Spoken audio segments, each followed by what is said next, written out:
DYSP MK Ganapati ಆತ್ಮಹತ್ಯೆಯ ಪ್ರಕರಣಕ್ಕೆ ಸಂಬಂಧಪಟ್ಟಂತೆ ಇಂಧನ ಸಚಿವ ಕೆಜೆ ಜಾರ್ಜ್ಗೆ ಬಿಗ್ ರಿಲೀಫ್ ಸಿಕ್ಕಿದೆ. ಹೈಕೋರ್ಟ್ ಆದೇಶವನ್ನು ಎತ್ತಿ ಹಿಡಿದಿದೆ ಸುಪ್ರೀಂ ಕೋರ್ಟ್.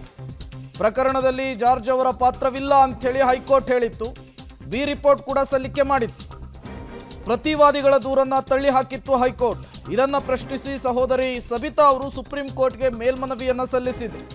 ವಿಚಾರಣೆ ನಡೆಸಿದಂತಹ ಸುಪ್ರೀಂ ಕೋರ್ಟ್ ಅರ್ಜಿಯನ್ನು ವಜಾ ಮಾಡಿದೆ. ಹೈಕೋರ್ಟ್ನ ಆದೇಶವನ್ನು ಎತ್ತಿ ಹಿಡಿದಿದೆ.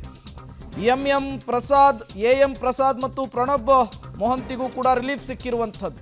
ಈ ಮೂಲಕ ಸಚಿವ ಕೆಜೆ ಜಾರ್ಜ್ಗೆ ಬಿಗ್ ರಿಲೀಫ್ ಸಿಕ್ಕಿದೆ.